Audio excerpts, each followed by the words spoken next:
I'm good at wasting time.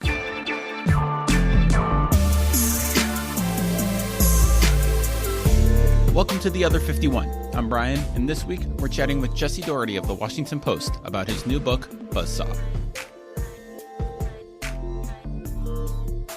We might as well start making you a regular on this. You got a regular segment going on here. I was gonna say, is my freelance check in the mail? Is that how this works? We're about to bump you. We're about to bump you up from also starring in the credits to getting a spot in the main credits, I think. So there you go. There you go. I'll take that. That'd be great. So so last time we talked, it was in November, and we were talking about you were just starting to write your first book, and now it is April, and the book is out, which is insanely fast, by the way, just insanely fast for a book to be written and to come out. I'm assuming it felt insane to you too. Yeah, it did. I mean, it was basically a 7-week writing timeline, and then a week and a half long editing process about. So from the start, I think I mentioned this to you in November, we had an 8-week block. And I think one of the original proposals was to write for 4 weeks and edit for 4 weeks. And it just wasn't going to happen that way. And I wouldn't have been able to do any additional reporting. So the 7 weeks actually enabled me.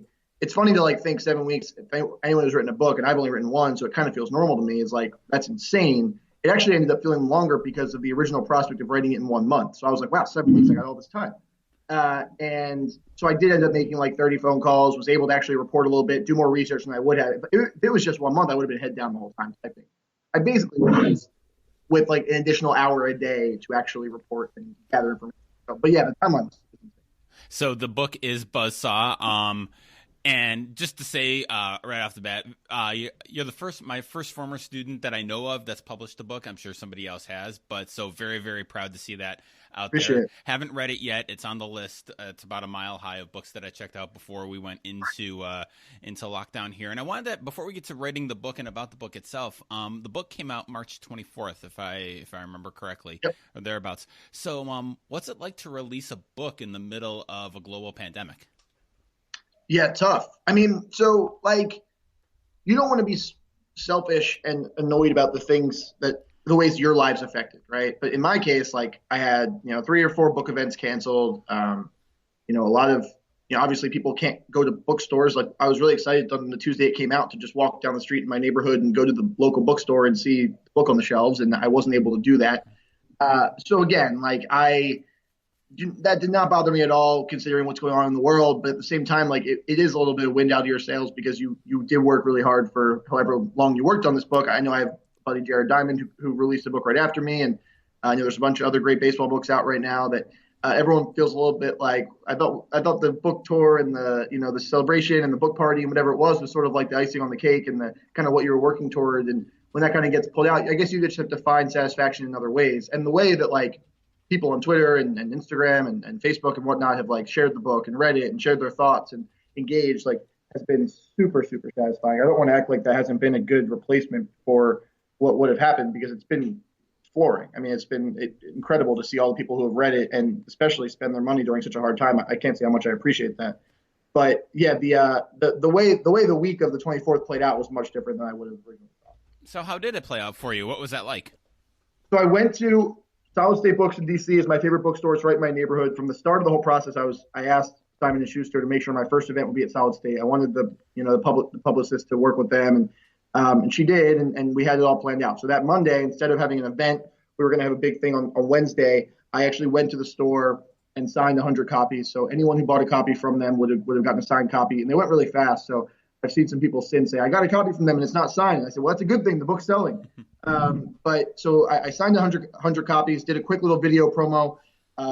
Tuesday, pretty much just holed up here at my house and did, 10 radio calls, heard myself saying the same thing over and over again about the book. And then Wednesday, in the place of what would have been the real event, we did a Twitter AMA on at 7 p.m. So the exact same time that people would have hypothetically been at Solid State Books, hearing me talk about the book. So I did that. A lot of people tuned in. That was really cool. And then otherwise, I just kind of waited around. I mean, the one thing about this is I would say it kind of made me even more crazy. Generally, I'm kind of really hyper focused and if I had a book come out in the given week and then had to go cover the national season opening series against the Mets, I probably would have been able to tune out book stuff for a bit. In this case, I was just here in my living room and I'm checking Amazon rankings every 10 seconds and checking my sales numbers and checking, Twitter to see if a new person had read it. So I would say that in the absence of having something to take my mind off the book, I probably got a little too nuts in my head about it, trying to see publicity and reviews and who's writing about it now. So in that way, I really missed, baseball. For a lot of reasons, I missed baseball, but in that way, I missed having something else to take my mind off. What was it like getting interviewed all those times on the radio that day?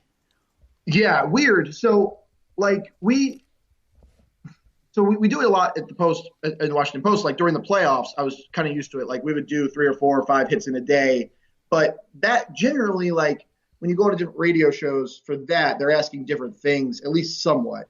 Whereas now, like the book conversation is pretty standard. It's like, what's your favorite part? What's, how long did you have? And who's your favorite person to interview? And why did you want to write this book? And so I hate in the sense that I kind of felt myself almost playing like pre-recorded answers out of my mouth, but in some ways, like it started to happen. So it was weird in that sense. And it wasn't just talking about the team, whereas like I could talk about Max Scherzer's injury or Trey Turner's finger or whatever it is, or like Juan Soto's swing, like is really easily, and it's really breezy for me to do that. Talking about myself's a little weirder, especially on the radio when I'm used to going on there to talk about other people. So that was a little bizarre, but it mostly dissolved into just conversations about the Nationals World Series or on the other local radio. Wanted to just relive that. Right now, everyone's feeling very nostalgic, I think, and trying to sort of think of better times. So in that sense, it feels familiar in a lot of ways. So what's one question that you didn't get in these interviews that you wanted to get or would have liked to have gotten?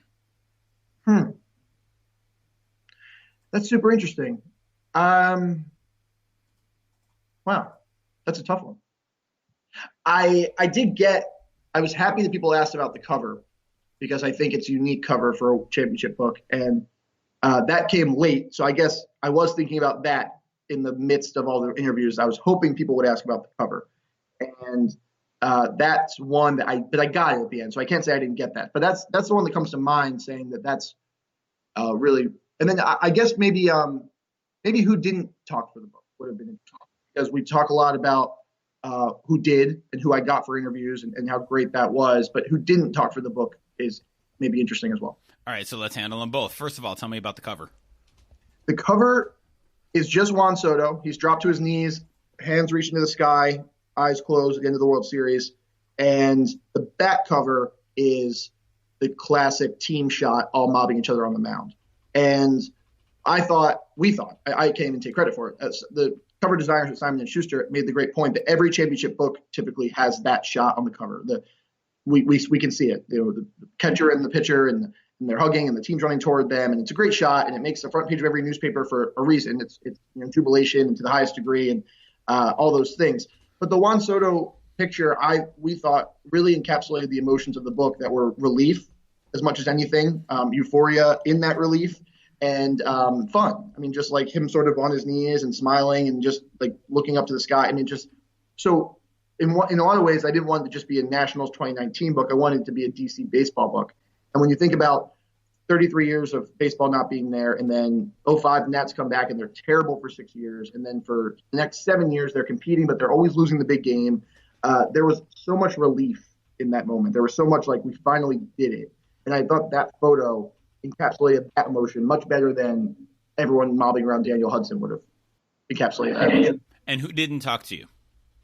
Who didn't talk to me? So I did not get, and I don't want to necessarily frame it as like who didn't talk to me, like who just did not talk to me, but so Dave Martinez was the big one, the manager, and there's a lot in the book, and anyone that I've mentioned that to them, they're like, what? You didn't get him? You have so much about him. And that's because we talked a lot during the season. I gathered so much for profiles and just conversations on the side and the dugout, and I'm glad in hindsight that I did that for at the time when I didn't know where it would ever go. And then in this case, I ended up needing it for a book where he didn't talk. And it was a few different things. He went on the public speaking circuit right after the World Series. So he was just like totally swamped in that. And then by the time sort of we had worked it out and we had gone back and forth for a while, and I wanted to go visit him at home, and he didn't really want to do that because he just wanted to be private, and I get it.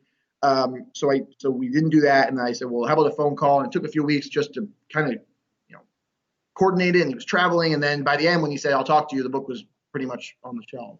Like not on the shelf necessarily, but it was getting printed and getting ready. So That's one big miss. Juan Soto, I was not able to get, and that was more just a coordination thing. And again, like I had profiled him twice for the post. And there's a lot of info in there where you may be surprised to see for someone who didn't talk, but this was leftover information. Steven Strasburg and Anthony Rendon, who typically aren't great with interviews. I mean, they don't like to do them, so that was expected. And then Ryan Zimmerman didn't end up getting coordinated. So just about everybody else, all the key other people that you would think, I did get, but those 5 people were people that I would love to have talked to, but just it didn't work out.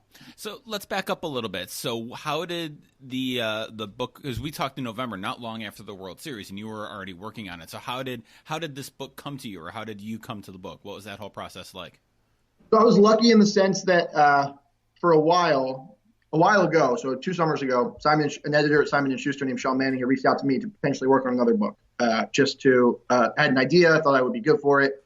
And at the time I couldn't do it. I mean, just subjects didn't agree. I couldn't get book leave, whatever. It just didn't really work out. But we kind of built this relationship on that, the idea that we didn't get to work on this book we wanted to. Maybe one day we'll circle back. So 2 days after the World Series, it's Friday afternoon, I'm sitting in my office at home, and I get an email from Sean saying, "You want to write a book on the Nationals?" And I at first kind of thought he was kidding, because over the years since we had that one project sort of fall through, we've sort of always like emailed like, "How about a book on this?" Like it's kind of just almost become like a flippant thing because we want to work together. But in this case, he really was interested. So I was like, yeah, we got on the phone that afternoon. I was kind of go from there. And I needed an agent. I needed to sort of learn this process of negotiating a book deal on the fly. I had never done that, as you know, I'm just kind of starting the industry at 25, and it just was very new to me.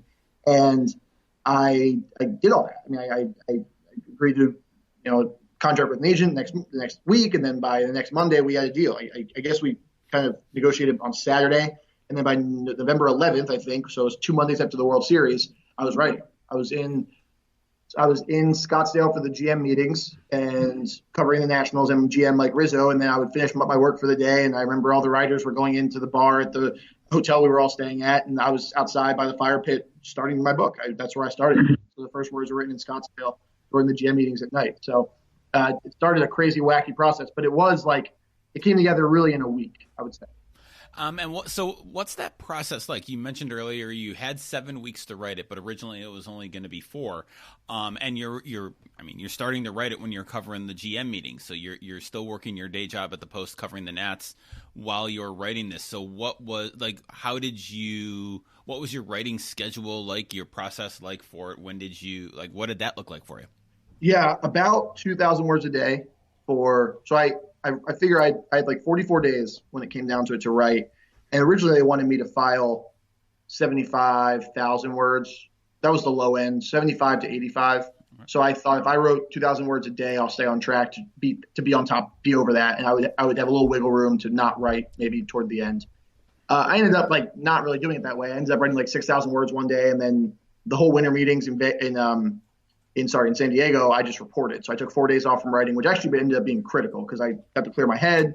I got to make almost every phone call to every player. I did it from a conference room in between sort of other interviews working for the Post. I did my Mike Rizzo interview there, which ended up being the prologue and epilogue of the book in his hotel room. And so the taking off 4 days in the middle just to paper report, if I did this again and had as quick of a time frame, I probably would build in a shortened week, a 4 or 5 day period to report, because that was huge for me. I don't think I would have been able to make those calls and really get all that done otherwise. So, but it was having to be probably much more disciplined than I usually am. I am a procrastinator. I do like to sort of wait till the last minute. And in this case, it wasn't going to be, I could wait till December 20th and start typing. I would have just been totally screwed. So, but I remember visiting my editor, Sean, in New York around Thanksgiving, and being like, dude, there's no way I'm at July already and I'm only at 20,000 words. There's no way I'm going to get to 75. And he goes, trust me, you will. And it's funny, any editor at the Post that works for me will be like, yeah, you wrote over word count. I know you did. I ended up filing 105,000 words. So the first manuscript I sent was 105,000 words. We probably cut 10,000 out of it. So it ended up being a 95,000 word book. But I certainly overshot. But I thought originally, I was like, there's just no way. I'm already halfway through the year and I'm only at 20,000 words. How is this going to happen? Then the playoffs hit and I guess I had a lot to say. I was going to say, once the early part of any baseball season is not Yeah. as critical as that. So, in kind of, I'm interested in the writing. I'm interested in a lot in this book, but in terms of like thinking through structure of the book, because I see this talking to a lot of young writers and a lot of students. Structure of a story or of a book is as important as everything else. So, having not read the book yet, as I said, it's on the list. How did you decide to structure the book? I mean, is it this the year in review, and how do you build in, like you said, the history of DC baseball and kind of like a lot of this backstory? So it's not just a year in the life of the Nationals; it's kind of something bigger. Yeah, no, that's a great question. Honestly, now that I think about it, a lot of the radio hits I did and appearances were not like writing related podcasts like this, but I'm glad you asked that question, because had I had more time, and I don't want to like talk in hypotheticals, but like I would have really liked to have tried something kind of like wacky and different. So like Gene Levy's biography of Sandy Koufax is told through the 9 innings of his perfect game, which is like to me is like so cool, right? Like, and so I was thinking like if I had 6 months to work on this, maybe I try something where it's a 7-part book for 7 games of the World Series, and it breaks off into biographical parts for players as they come up big, and it goes back in the season, and it's like game 1, game 2, game 3, and we do sort of a cool thing that way. I didn't do that. I went start to finish from the season, but what I did do was almost assign, outside of like 5 chapters, maybe I think there's like 24, 25 chapters. Outside of 5 of them, every chapter has some character. So everything's sort of profile based. I kind of saw them as like 25 standalone magazine or sports paper profiles, and wanted to sort of, and obviously they fit in this fabric of the season and the narrative, but chapter 5 is about the trade deadline, but it's really the Mike Rizzo chapter, or maybe it's chapter 6, but whatever it is. And then the wild card game chapter is about Juan Soto, because he hits the game winning single, and it goes back in his life, growing up with his dad's games in the Dominican Republic, and right after that, Steven Strasburg and the NLDS, and how he was the main guy in the pitching plan, but it goes back in his whole story of being the 19-year-old star, 20-year-old star, and just kind of like getting blunt, having all his enthusiasm blunted by all this attention, and just so I really tried to sort of have everything go back to a person. I wanted people to read this and not just feel like they were recapping game stories or getting sort of rewritten sort of summaries. I wanted them to feel like they were reading a story, and the idea with the Nats, I mean, it's on the cover, the improbable story of the Nationals 2019 World Series. It's improbability is a major theme. So sort of the idea of how everyone gets to that same point, what has to happen in a career for all 26, 27 of those people, counting the manager and the GM and the scouts, to be on the field at the same time in Houston to win the World Series is pretty remarkable. Mm-hmm. And you can say that any season, but with this group, it felt particularly so. I mean, Sean Doolittle switching from position player to closer when he got injured, and Gerardo Parra being released, but then getting signed by the Nats in May as this like scrap heap addition who maybe is going to, work out, ends up being like the heart of the team. And there's just like all these little things along the way that you're like, wow, this guy had back-to-back Tommy John surgery, was done, and then he ends up coming all the way back. So that idea of improbability was something I really wanted to play up the whole time, but you have to show how everyone gets there in order to really drive that home. So you mentioned the idea of dividing it up into think of it almost as like 25 or so magazine profile pieces. I'm wondering, did that help in writing it? Because now all of a sudden it's not this 80,000, 90,000 word book that you've got looming. It's a 2,000 word profile or 3,000 word chapter profile thing, which is a little bit more something we as writers we're a little bit more used to, especially newspaper types. That's a chunk that you can wrap your head around a little easier. Probably in theory that should have helped. I don't know if anything helped. Because the stress of it is like when you have all this material, right? Like as a newspaper reporter, I feel this all the time. Like the most stressed I ever am is diving into a big feature where I've reported it well and I know it should be good, because all you want to do is not mess it up. So like it's probably the stories I most procrastinate on. Like a quick game story off a Nats game, you just sit down and write. But the 3,000 word feature you're writing on Max Scherzer, you wait on because you don't want to mess up, and you're just trying to like delay the idea that you might mess up. And that's more of like a psychological thing, but it's something I deal with a lot. And for this book, like I kind of woke up every morning being like, I got to write the best feature on the Nats I've ever written today. Like no matter what, I mean, it's like, but just it's a Tuesday and it's November 12th, but I got to wake up and write a really, really good feature. And that to me was stressful. So probably thinking it in the terms of each chapter being a feature maybe ended up being debilitating to an extent, rather than helping me break it into like, digestible segments, and more made me cognizant of the breadth of what I was writing and how much I had to deliver on it. But I think you're right. for maybe a normal person, what you said totally works out. So I wanted to ask too, you mentioned you're a procrastinator, and same. Yeah. Procrastinating on a writing project right now while I do this interview. So it kind of works out. How did you find that discipline to kind of overcome your natural tendencies on this? Yeah, it's funny. It's like when I originally got the assignment, I was talking to my agent and editors at Simon and Schuster, and they said, you have to file 75,000 words in 7 weeks. Can you do it? And I think, like, in newspapers, we're deadline junkies. Like I kind of thought, or I said out loud to them, well, sometimes I'm asked to write 800 words in 3 minutes. So yeah, I can do it. I mean, that's like, and I think they kind of laughed and were like, yeah, well, this is a lot different, dude. But in my head, it's like, give me, I think kind of what we always say is like, give me a time and give me a number and I'll hit it. Right. It's like, so in this case, it was just stretched out. It was that thrill and that challenge stretched out over 7 weeks. So I never doubted that I would do it, but I had to really take a, detailed approach in how I would do it. So like you said, like overcoming that procrastination, kind of, it's like I had no choice. It's like, it's kind of like the same thing. Like you could think about it in those terms. If you get, if a World Series game flips in the last minute and, there's a walk-off home run and your editor's like, you have 5 minutes. You can't be like, well, let me look into my notes real quick. And like, you can't, you have to write. And in this case, it was just that feeling, that urgent feeling of, I can't really, just like wait on this, stretched out for almost 2 months. So it was stressful for sure. But like I overcame it because I just didn't really have it. Okay. What was the moment like when you finished? So like do you remember that moment? Like either Absolutely. When you got okay, what was it like? So I work at I'm sad I can't be there right now, but I work at Sadamo Coffee Shop in H Street in DC, my favorite place in the world. I started the book there, or I was working on the proposal there and then finished it there. And Ken Fee, who's the owner, is kind of knew I was working on the book the whole time. I come in every day and sit down. Sometimes I was closing the store, literally go from 7 a.m. to 6 p.m. and they would let me write while they were closing up. And I was due at noon, my manuscript, and I hit send on it. I stood up and kind of stretched, and he goes, "The book?" I said, "Yeah." And then we hugged in the store. So I'm hugging the Sadamo Coffee Shop owner in the middle of Sadamo Coffee, and he's like, "Coffee on me." And I was like, "Oh man, nothing else. I'm gonna put coffee on this." So yeah, I remember that perfectly, and just being so relieved because for 7 weeks, like I said, it sort of governs your entire life. It's like, hey, dinner with friends. I've only written 1,500 words. I got to stay in. Come home for a weekend to your niece's ballet recital. Like I'm just behind. Like it's just you really had to. I mean, I went home for Christmas, but I wrote a lot over Christmas. I went out to LA for Thanksgiving, but I wrote a lot over Thanksgiving with family, and it really just it controlled my whole life for 7 weeks. So the feeling of that not being the case anymore. I mean, the thing is, we were working so fast, so even right after I filed, it was like, okay, photo captions, okay, edits, okay, like next thing. So really, I wasn't out of the woods until I filed the first manuscript full manuscript on January 11th. I wasn't out of the woods probably until like February 1st. Okay. Totally out of the woods.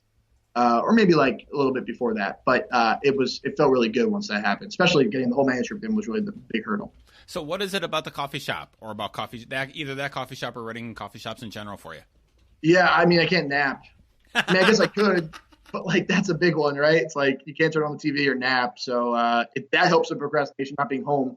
So that's something I'm struggling with now, being a full-time work from home, worker and a writer is like, oh, I'll just read on the couch or I'll just, take a quick nap. Like if you really commit yourself to being at somewhere all day, it's hard to sort of slack off. So I would really, like I said, go from a full work day, like a 9 to 5, all at the coffee shop. And I would do work for the Post there, right? I mean, but I made it like my home base, the corner table, and I would keep buying coffee and they would fill me up when they were at the bottom of a, coffee urn, and it just was like, it was great. And they had lunch and they could cover you in every meal. So I was set. I was really set.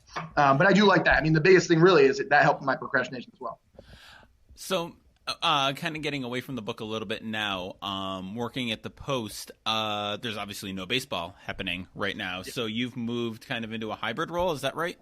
Yeah. So I'm still doing sports. I mean, obviously, to this point, we've had a good amount of news to cover. It's sort of slowing down. And then I'm still covering the Nationals as things come up. And I wrote a story last week on what would have been their home opener and their banner raising ceremony, and kind of told it through the lives of people that have been affected by this. And we're obviously doing something else. So there's sports stories to tell for sure. And then I'm also helping out with the post live updates file. So that's 24 hours on the homepage. Free to everyone, even if you're not a subscriber. So, and it's that's a lot of quick turn news and getting out the doing the White House press briefing and press conferences for various governors every day. And I'm doing that a few times a week. And then otherwise, I have the longitude to pitch stories on the coronavirus that are not sports related. It's kind of all hands on deck. I will say, not to go on a soapbox tangent, but I am really proud to be at the Post right now.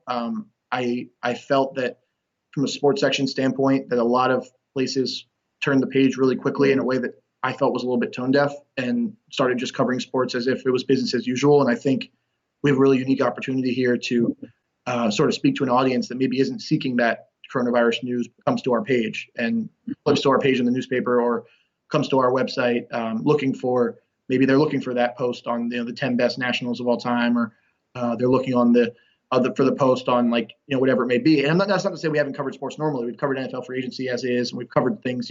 We did the top 30 movies list to watch, and we haven't.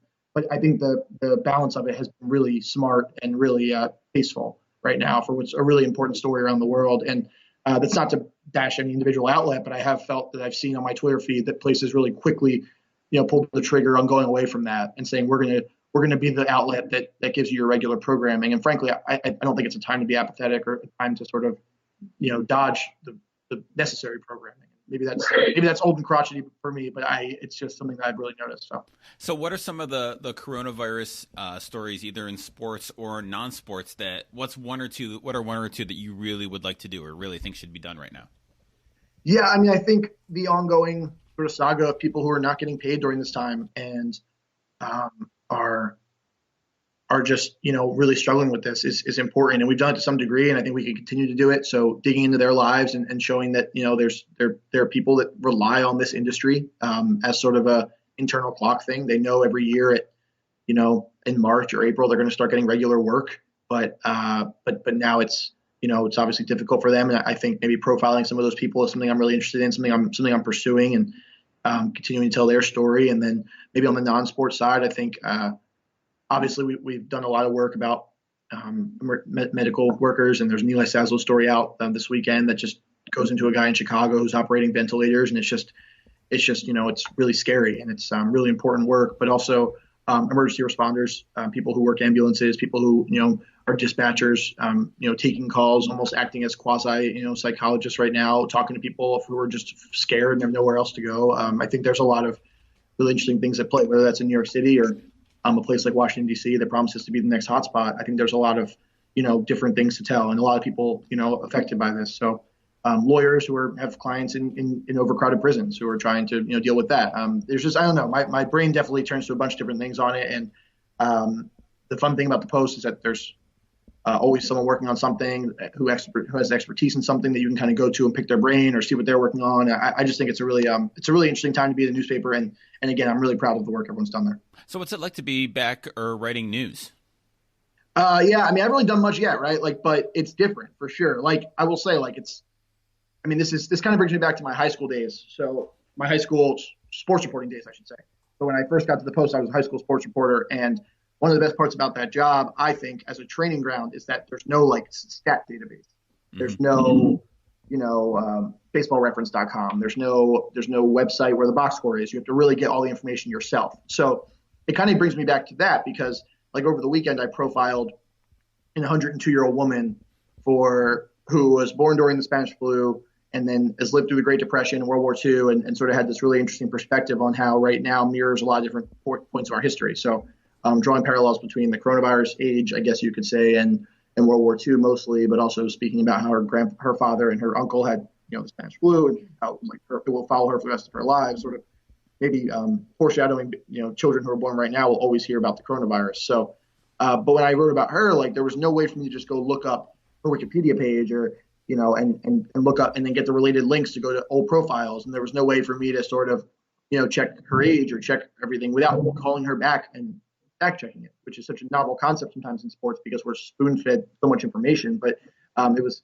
kind of fun and exciting to get back into the mode of actually having to report everything out down to the where do you live? What's your last name? How do you spell it? That's something, again, that is such a fundamental part of reporting that I think when you start covering professional sports, you sort of forget about because everything is so readily available. So that to me I haven't done it much yet outside of, the live updates and then this profile on this woman, Lucille Elson. But as I continue to do it, hopefully, I think I'll probably find that there's a lot more of that, going back to sort of the basics, so to speak, that I was doing when I first got to the Post. And what's it like to report when you're working in your apartment? Tough for sure. I'm kind of used to working remotely. I mean, as baseball reporters, I'm not missing the office right now. It's just not somewhere I really go a lot, but I'm missing the ballpark for sure. It's like my remote office, and missing people that I can speak to face to face. And I don't necessarily think of myself as someone who's really dynamic as a phone interviewer. I think I have friends and colleagues who I'm astounded when I read their stories and hear that they did that over the phone. I don't really fancy myself as someone who's good at that. I hope I'm getting better at it. I'm trying to, but that was never a strength of mine. Like I even have friends in college who they would say, I wrote this profile, I called two people, whatever, and I'd be like, you got this off the phone? Like what did you do? It's always kind of been sort of a foreign concept to me. I've always been much better at observing and talking to people in person. That's more my strength as a reporter. But we're gonna have to learn for sure. I mean, everyone's adjusting. So this is coming. What's the best thing you've read lately?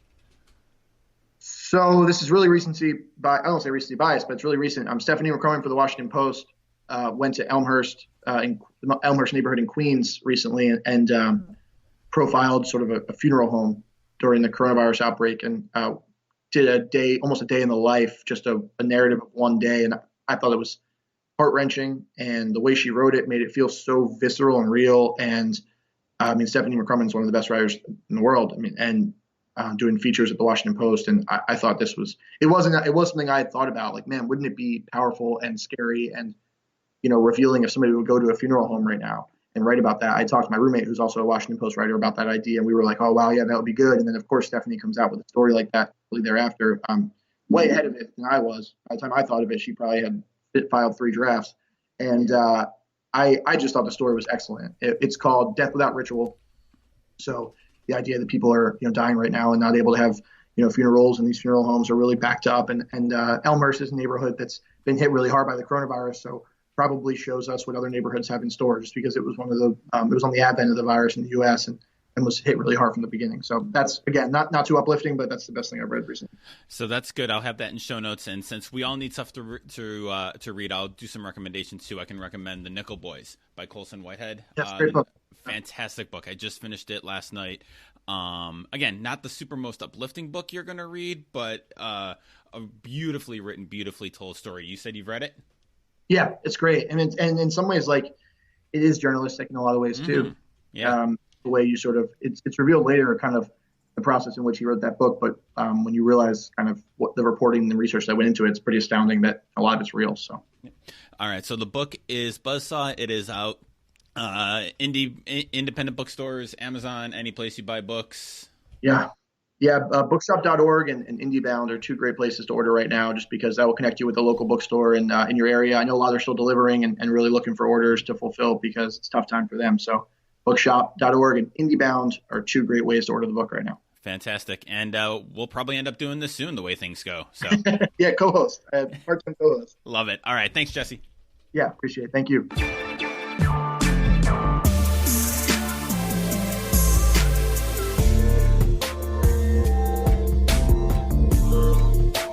As always, thanks for listening to The Other 51. You can find show notes for this episode and all our episodes at sportsmediaguy.com on the Other 51 tab. You can subscribe to the show wherever you get your podcasts. I can highly recommend Overcast for this. Our theme music is by Ellie Moritz.